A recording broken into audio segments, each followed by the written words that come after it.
Le capitalisme émotionnel dans lequel nous baignons tous ne se contente plus de vendre des produits ou des services, mais de proposer des expériences. C'est d'ailleurs ce qui caractérise l'âge de l'accès, à savoir que chacun finit par acheter l'accès à sa propre expérience. Mais comment vendre une expérience en s'adressant aux clients avant tout par le canal audiovisuel? Car n'oublions pas que la matrice anthropologique, qui est caractéristique de la culture occidentale, a toujours privilégié nettement le sens visuel sur les autres sens. Et c'est pourquoi la plupart des métaphores liées à la connaissance ou à notre rapport au monde renvoient au sens oculaire. Être clairvoyant, avoir une vue d'ensemble, avoir un aperçu.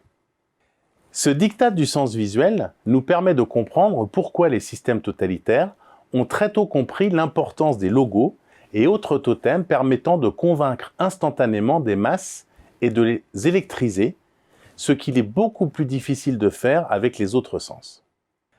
Or, n'oublions pas que chacun de nos sens est lié à un type de distance. La vue est le sens de la distance publique, l'ouïe celui de la distance sociale et l'odorat celui de la distance personnelle. Le marketing de la personnalisation eut par exemple son heure de gloire lorsqu'on commença à s'intéresser aux logos olfactifs, ces fameux logolf. Tout l'enjeu du marketing est aujourd'hui de privilégier ce que l'on appelle les sens du proche, c'est-à-dire le toucher et le goût, par opposition au sens du lointain que sont la vue et l'ouïe. Pour des raisons de différenciation certes, mais aussi parce qu'il faut entretenir le fantasme qu'il serait possible de rentrer dans l'intimité des clients. Et c'est ici qu'intervient le sens du toucher. Car le sens du toucher est lié à la distance intime. Il est effectivement difficile d'avoir de l'intimité avec quiconque sans avoir un contact physique. Des expériences montrent par exemple qu'un serveur qui parvient à créer un contact physique avec des clients, en leur touchant par exemple l'épaule, verra le montant de son pourboire augmenter de façon significative.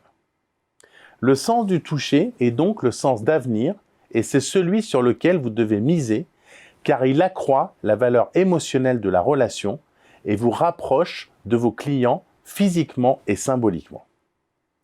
Or, le marketing nous a appris à ne toucher qu'avec les yeux. Et c'est pourquoi le design est si important, et c'est aussi pourquoi, comme je l'ai d'ailleurs expliqué dans une précédente chronique, le marketing tente à devenir du design thinking et réciproquement.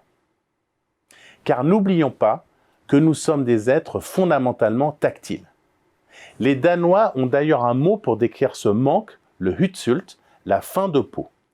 Car le toucher développe de l'ocytocine, une hormone qui réduit l'anxiété, apaise l'activité cardiaque, améliore le sommeil et la digestion et surtout contribue à notre bien-être. Le toucher est le meilleur moyen de témoigner de l'affection. Et c'est pourquoi c'est le sens sur lequel vous devez absolument miser.